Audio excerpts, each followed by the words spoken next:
ना, ये छोटा एंगल हुआ बी, ये बड़ा एंगल हुआ ए, तो दोनों का डिफरेंस क्या हो? तो बड़ा में छोटा घटता है ना, तो बड़ा एंगल कौन है? ए में बी घटेगा तो क्या बनेगा? कौन बताएगा? a माइनस बी बनेगा ना, हाँ ये ना। अब ये एंगल कहाँ पड़ेगा? P1 और P2 पे कहाँ पड़ेगा? यहाँ पड़ेगा, यहाँ पड़ेगा, यहाँ पड़ेगा, हाँ बीच में पड़ेगा। यदि इससे समझ में आया तो यहाँ से देख सकते हैं कि 90 माइनस 45, 45 आया, तो ये एंगल का, ये दोनों का डिफरेंस 90 में ये घटा, ये खत्म ना हो गया, तो यहाँ पड़ेगा आधा बगल में। उसी तरह यहाँ a में b घटा तो a माइनस बी बनाएगा, तो ये P1 और P2 के बीच में ही कहीं पॉइंट हमको मिलेगा। अब वही एंगल का नाम क्या होगा? a minus B, a minus B. समझ आ गया? कोई दिक्कत नहीं। अब वो लिखते हैं हम लोग यहाँ से। अब ये जो डिफरेंस बना a माइनस बी, इस डिफरेंस को हम एक अलग फोटो में दिखाते हैं, चित्र में दिखाते हैं, ताकि क्लियर हो जाए। इसमें थोड़ा सा बहुत ज्यादा हो जाने से थोड़ा दिखता नहीं क्लियर। अब यहाँ लिखते हैं, ये हुआ सर्कल, ये हुआ P1,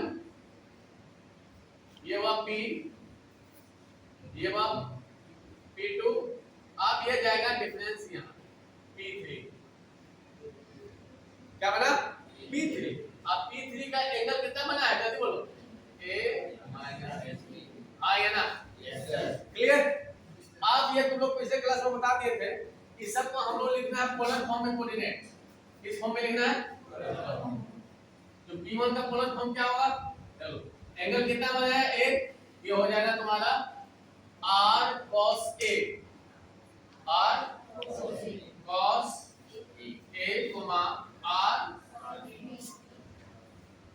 sin a, हाँ है ना। लेकिन r कितना है? रेडियस 1 है, तो क्या बन जाएगा? ये 1 हो जाएगा, तो cos a sin, क्लियर? आगे बनेगा P2, तो P2 का एंगल कितना बना? P, ये बनेगा r cos b, r sin, हाँ r का वैल्यू बेटा, तो क्या बनेगा? cos b sin, हाँ है ना, कोई दिक्कत? अब हमको मिल गया P1, मिल गया P2, मिल गया P1 है। अब हम ये ले लेंगे P3, तो P3 कितना एंगल बना है? तो a माइनस बी, यहाँ क्या हो जाएगा? r cos एंगल, तो एंगल कितना बना है? a माइनस बी, हाँ ये ना। फिर यह क्या होगा? r sin a minus B, हाँ ये ना। कोई दिक्कत? r का वैल्यू बेटा cos a minus B sin a minus, कोई दिक्कत? अब जब हमको एंगल मिल गया, देखा ध्यान से, इससे ये पता चल गया कि P1 सॉरी P3 P का अब हमको लिखना है क्या? लेंथ कोड खींचना है। क्या खींचना है? Length code. इसका लेंथ कोड क्या हो गया? ये वाला लेंथ कोड, हाँ ये ना। और P1 और P2 का लेंथ कोड क्या हुआ? ये ना हुआ, हाँ ये ना।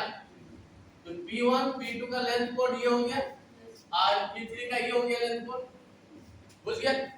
ये हम लोग लिख सकते हैं ना, from figure, from figure angle POP1 POP1 minus angle POP2 POP2 बराबर, ये दोनों का डिफरेंस किसका बराबर हो गया? चलो POP3 एंगल POP3, हाँ ये ना। तो समझ लो, अब ये दोनों का डिफरेंस, ये दोनों का डिफरेंस यहाँ क्या बता रहा है? P1 P2, तो लेंथ कोड हो गया, लेंथ कोड P1 P2 बराबर लेंथ कोड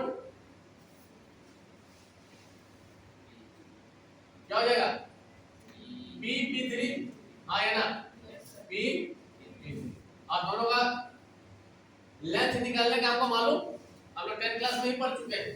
तो P1 P2 का लेंथ कोड क्या होगा? P1 P2 का इतना माइनस इतना, x2 माइनस x1, तो x2 आइए तो cos a minus cos b का whole square plus sin a minus sin b का होल स्क्वायर बराबर, अब हमको लेना है लेंथ कोड P3 का, P3 का, P3 का, जो P3 है वह तो cos a minus b,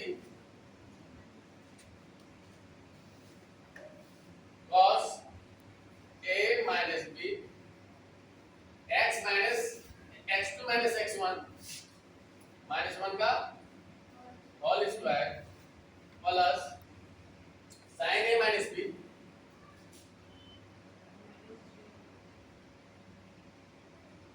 sin a minus b minus 0 का होल स्क्वायर अंडर, ये हुआ अंडर रूट। ठीक है, यहां तक लिख लो फटाफट। और ये हम लोग जान लेंगे इधर भी रूट है और इधर भी रूट है, तो दोनों एक दूसरे को क्या करेगा? कैंसिल। ये कैंसिल हो गया, अब जो बचा उसको लिखना है। तो cos a, अब ध्यान देना a माइनस b का होल स्क्वायर क्या होता है? a square plus b square minus 2ab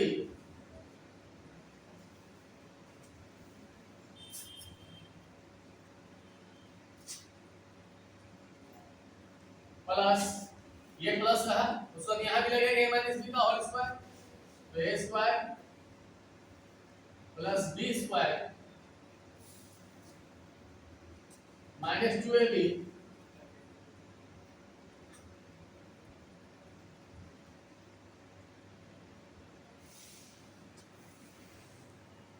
बराबर, अब इधर क्या करेंगे हम लोग? यहां होगा cos a माइनस b का होल स्क्वायर, तो cos square a minus b, a square हो गया प्लस b स्क्वायर का स्थान में 1 है तो 1 का स्क्वायर हो गया minus 2ab 2 a minus b into 1 उसके बाद ये प्लस इतना माइनस 0, तो 0 कैंसिल हो गया तो sin स्क्वायर बच गया खाली यहां, sin square a minus b, ये हो गया कंप्लीट।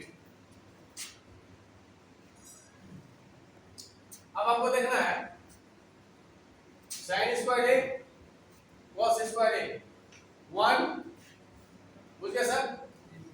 इसी तरह आपको जोड़ा बैठाना है, sin square b cos square b 1 direct लिख दे, यहां से भी 1 आ गया, या तो फिर मिला के लिख दे sin स्क्वायर a और ये ला cos square a plus sin square b plus cos square b, बच क्या गया? ये दोनों लिख देंगे minus 2 cos a cos b minus 2 sin a sin b बराबर, अब ये बचा cos square a minus b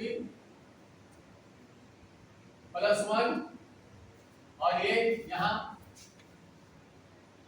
minus 2 cos a minus b plus sin square a minus b, ये यहां तक हो गया, यहां तक लिखो फटाफट। अब इसका आगे चलेंगे हम लोग, ये 1 बन गया, ये भी 1 बन गया minus 2 cos a cos b minus 2 sin a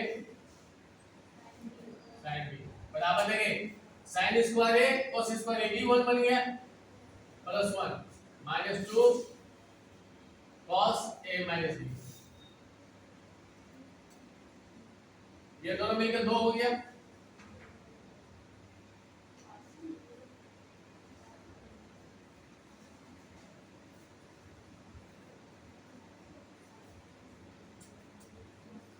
ये दोनों मिलकर 2 हो गया।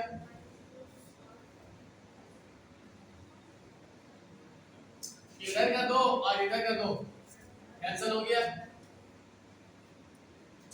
अब देखना ध्यान से, यहाँ minus 2 cos a cos b minus 2 sin a sin b बराबर minus 2 cos a minus b। और यहाँ माइनस 2 से कॉमन ले लेते हैं, माइनस 2 कॉमन ले लिए तो क्या बचा cos a cos b plus हो जाएगा sin a sin b बराबर minus 2 cos a minus b। चलो अब दोनों माइनस 2 आपस में कैंसिल हो गया तो फाइनल क्या बना cos a माइनस b बराबर cos a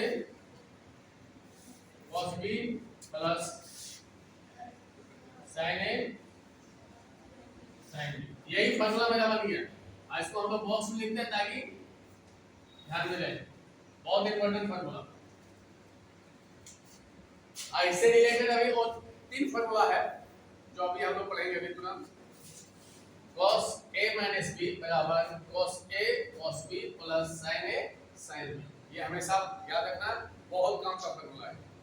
अब ये फार्मूला बन गया cos a माइनस b बराबर cos a cos b plus sin a sin b, हमेशा याद रखना। अब इसी का फिर क्या बनेगा cos a प्लस b, यानी इसका दूसरा formula cos a plus b। अब इस फार्मूला को हम लोग इस फार्मूला से डिराइव करेंगे, कैसे सर? तो देखो cos हम लोग ऐसे लिख सकते हैं इस चीज को,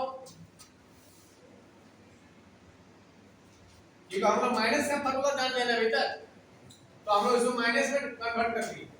ये बन गया cos a माइनस, अब जब cos a माइनस b बन गया तो फार्मूला लगा तो ठीक cos a cos b, तो cos a into cos b। अभी का सम कितना है माइनस, फार्मूला क्या करता है बीच में प्लस, फिर sin a sin b, अभी का सम क्या है माइनस। अब तो यहाँ फार्मूला लगा दो, cos माइनस थीटा क्या होता है cos थीटा, इसका मतलब ये क्या बन जाएगा ये cos b।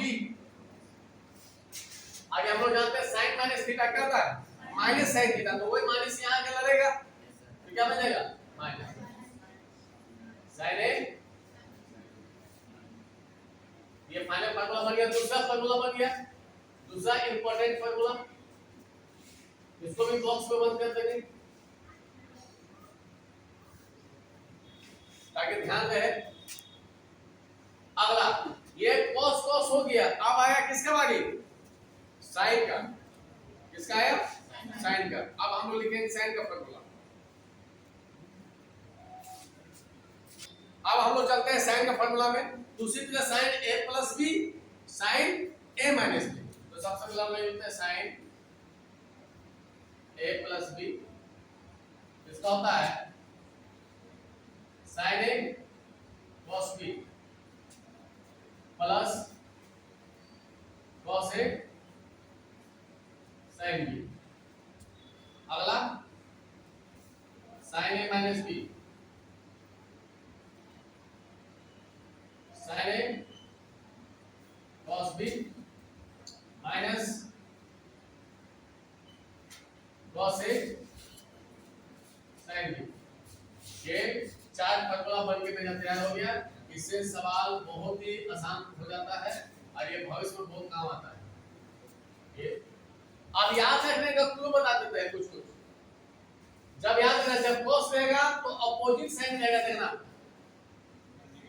सपोर्ट देखना, चलो ये प्लस है तो माइनस है। और हमेशा याद रखना जब cos रहेगा तो पहले cos cos आएगा, उसके बाद क्लियर? अब देखो साइन में सेम साइन होता है, या प्लस तो प्लस, इसमें अपोजिट आता है, एगो सेम एगो साइन कॉस, सेम अपोजिट। आप इसी को यहाँ उल्टा हो जाएगा, जब साइन लिखे थे पहले, अब हो जाएगा वो कॉस, तो साइन ए, तो यहाँ क्या लिखा है कॉस ए, अब यहाँ क्या लिखा है साइन बी, उल्टा हो जाएगा। एंगल उल्टा नहीं होगा, यहाँ साइन है, ये क्या बनेगा cos A, यहाँ साइन B है, सॉरी cos B है, यहाँ क्या बनेगा साइन B, उल्टा। अब उसी तो उल्टा साइन में माइनस में, तो माइनस है तो यहाँ माइनस आ गया, अब यहाँ साइन है तो ये वो साइन बनेगा, फिर cos बनेगा, फिर अगला फिर cos बनेगा, फिर साइन। ये याद रखने का तरीका है, और इस तरह का बहुत सारा फॉर्मूला है ट्रिग्नोमेट्री में, जो सवाल बनाने में बहुत हेल्प मिलता है। इस वजह से हम कंफ्यूजन ना हो, इसलिए थोड़ा सा क्लू याद करना बहुत जरूरी है, ताकि